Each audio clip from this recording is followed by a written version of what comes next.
Salut à tous, j'espère que vous êtes en forme. Aujourd'hui, deuxième épisode de la série Le Vegan, mode d'emploi. Un vegan ne consomme pas de protéines d'origine animale. Donc aujourd'hui, on va découvrir comment remplacer la viande dans son alimentation. Ce qui est recherché dans la viande, ce sont les fameuses, les immanquables, les irremplaçables protéines. Alors, le vegan mange-t-il de la salade trempée dans de la protéine artificielle ?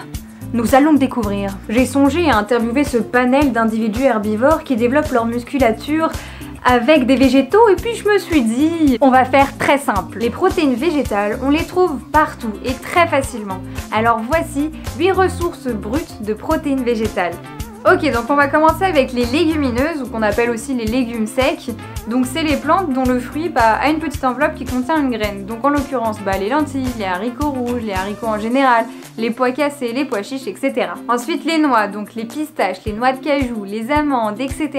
D'ailleurs, incontournable, le beurre de cacahuète ou d'amande, c'est une tuerie. Les fruits secs, abricots, figues, dattes, etc. Il y a les céréales aussi, le riz, le sarrasin, le quinoa, l'avoine, le sétan. Le sétan en fait c'est fait à base de protéines de blé et c'est 75 grammes de protéines pour 100 grammes, c'est énorme. Alors que c'est vrai que quand on regarde par exemple de la viande de volaille, ça va être 11 grammes de protéines pour 100 grammes, donc c'est franchement intéressant. Il y a les algues aussi. Alors ça par exemple, moi j'ai goûté la spiruline. Donc ça c'est à parsemer dans un yaourt, dans les salades ou dans un smoothie. Donc ça c'est soit par exemple des personnes qui vont en consommer régulièrement ou il y en a qui vont pas du tout aimer.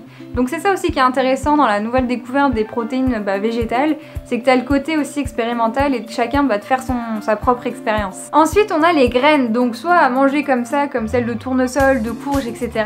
ou bien à germer. D'ailleurs ça fait des jolies présentations dans les plats. En fait la germination ça booste les nutriments de la graine, ça veut dire qu'à la base elle a des bienfaits pour ton corps qui vont être comme ça, et puis en fait après germination ils vont être comme ça.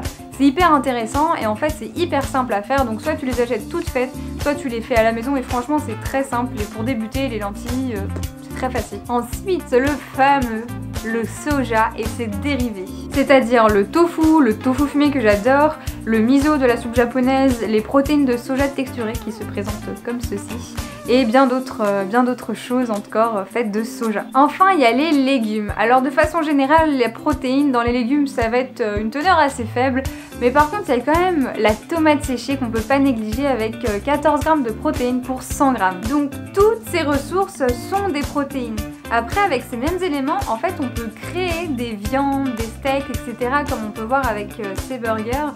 Donc après c'est très facile, on peut soit les faire soi-même, soit on les achète déjà tout fait. Et cela nous amène justement à la partie suivante du remplacement de la viande qu'on appelle les simili carne. Le simili carne, ça vient de l'italien simili qui veut dire semblable à et de carne, la viande.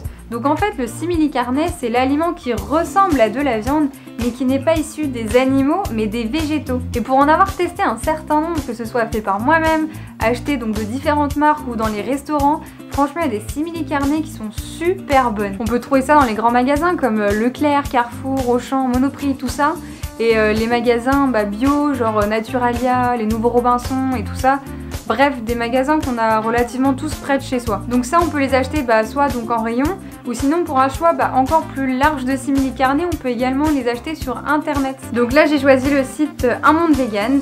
Donc en vrai si on tape sur Google où acheter de la viande vegan, il y a un grand nombre de magasins ou de sites internet qui en vendent. Donc pour la vidéo, on se concentre juste sur la partie du site traiteur végétal et on découvre tous les choix de substituts de viande, burger, filet, saucisse, pizza, des terrines, du haché, du jambon, etc. Et tac, on peut choper du coup un paquet de merguez végétales pour 3,90 €. D'ailleurs perso celles-ci je les ai déjà goûtées. Et pour un couscous ou pour du barbecue, elles sont top. Et bien voilà, j'espère que cette vidéo vous aura aidé si vous recherchiez comment remplacer la viande dans vos assiettes et si peut-être ça a levé le voile sur des mystères autour de la protéine. Et bien vous avez raison, c'est vraiment le moment pour faire ce geste et commencer à consommer de la protéine végétale. En effet, que ce soit pour la cause environnementale, pour sa santé ou pour le bien-être animal, ne plus consommer de viande et donc ne plus en acheter, c'est montrer son opposition face aux abus de l'industrie de l'élevage. D'ailleurs, vous pouvez me dire, vous, ce qui vous intéresse dans le fait de consommer de la protéine végétale. Si vous avez des questions, des suggestions, voilà, je reste vraiment disponible pour vous répondre et qu'on échange ensemble là-dessus, donc dans les commentaires. Voilà, je vous laisse là-dessus, je vous dis à la prochaine vidéo. Ciao!